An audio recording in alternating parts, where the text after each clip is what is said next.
Everyone, what a great crowd. I'm the elected county executive of the second largest county in Pennsylvania, Allegheny County, and I'm in my 7th year as the county executive. And over 6 years ago when I took over, we were on our backs economically. Our largest city was Pittsburgh. It just filed for bankruptcy. It's the largest Act 47 city. The county was on the verge of bankruptcy, $31 million deficit with about $17 million in the bank.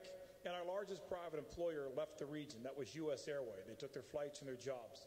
That was 6 years ago.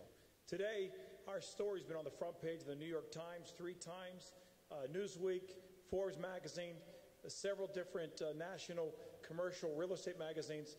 We're seen as the one bright spot in this national economy. We reformed government. We're able to consolidate 10 elected offices into 4. We consolidated 5 911 centers into 1. And today our unemployment is over 2% below the national average. But I also took advantage of workforce development and our community college and our private sector. And we took the limited dollars that we had and we matched the needs of our companies with our curriculums. Curriculum with community college, our vote tech schools, and we were able to increase the workforce that was trained for the jobs of tomorrow. That's what I will do as governor, looking at all of our community colleges, our vote tech, our workforce development, and team up with the private sector to make sure we have that connection. Thank you. Dan Honorado, and just an aside, this is not a comment on Democrat, Republican, but in terms of timing, that was excellent, so that is a good thing to follow. And I would like to introduce the rest of the panel now before we go on down the list. And, of course, it's Senator Anthony Hardy-Williams to Mr. Honorado's left. And then we have former Congressman and now Montgomery County Commissioner Joe Huffle, Pennsylvania State Representative Sam Rohr, and then Jack Wagner, the State Auditor General, and on the end, Tom Corbett, the Attorney General of the Commonwealth of Pennsylvania. Thank you very much. And let's continue now with the opening statements, and Senator Williams.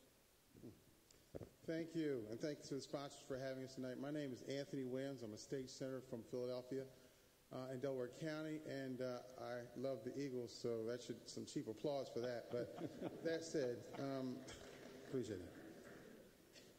And I'm feeling pain over Donna McNabb, but we'll forget all that. So, tonight is a very significant night because the reasons that I ran for governor are about what we talk about tonight.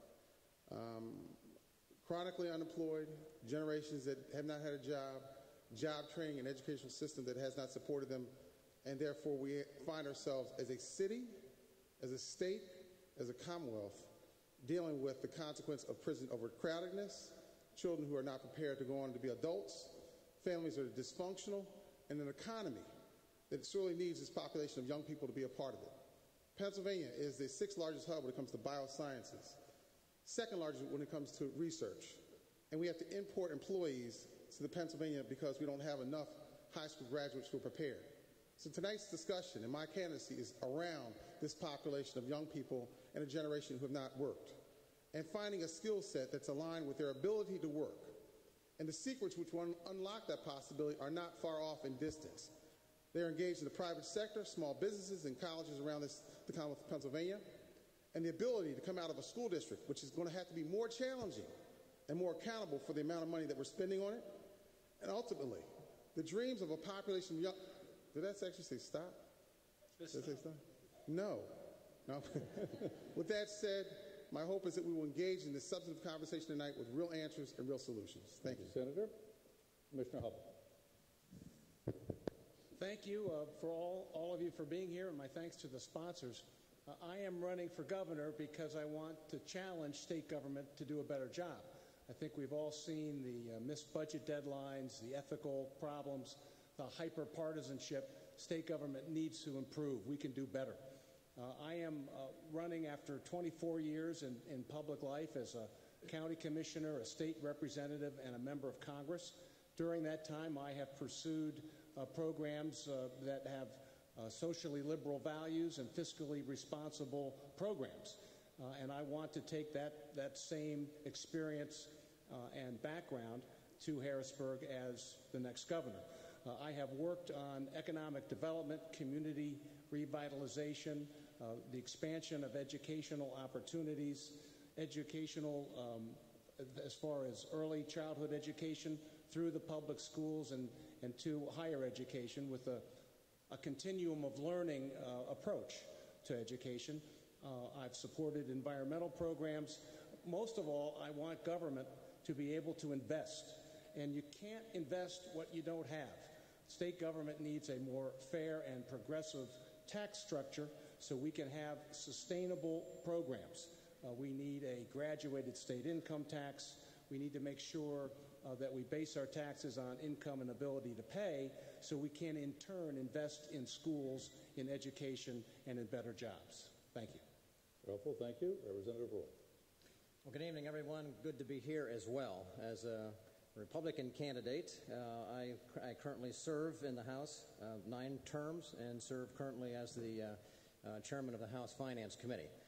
My 15 years in private business as a director of marketing for a local consumer goods company, and then now my time in the House has served to give me a good view of what government ought to be like and what it's like to be on the receiving ends of the issues. But my perspective is that a governor, more than anything, sets a tone and a policy and a climate in this Commonwealth that helps to establish and lay the groundwork for how things are going to develop, both public policy-wise and legislatively-wise. But more importantly, I view my perspective as a problem solver.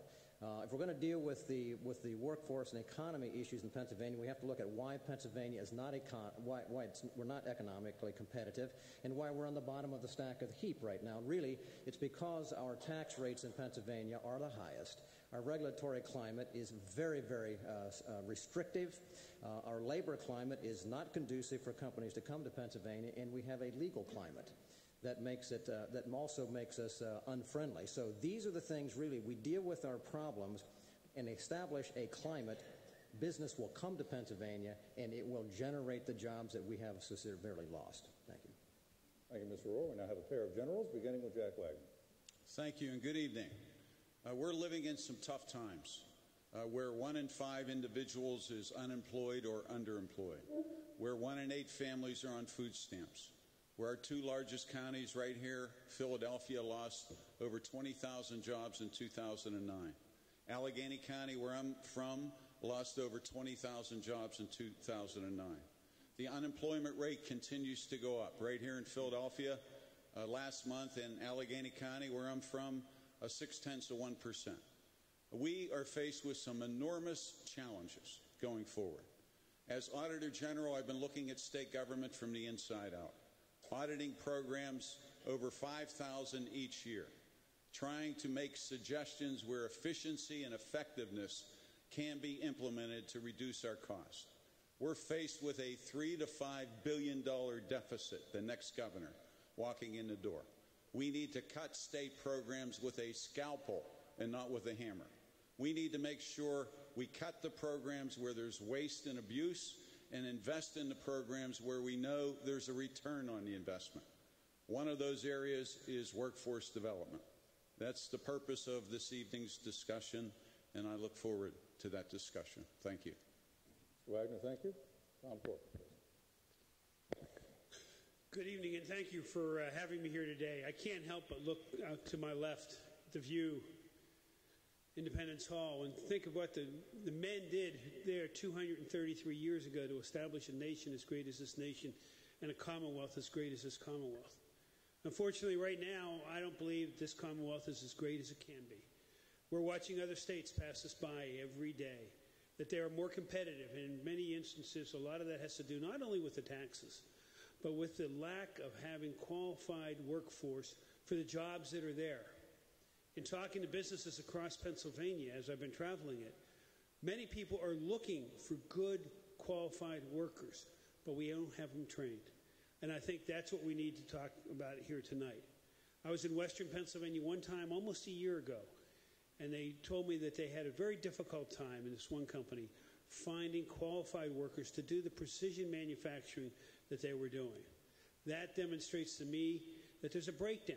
There's a breakdown in them communicating to the schools what they need, and for the schools, teaching for the 21st century and not the 20th century. That's what we'll be talking about here tonight. Thank you very much, and that concludes the opening statements. And now we'll begin the questions. And as I said, there are 5 questions, but there are also preambles, appropriately, to each question. And for the first, you gentlemen can walk up there while I introduce you. Again, each of the candidates will get 90 seconds to answer the question.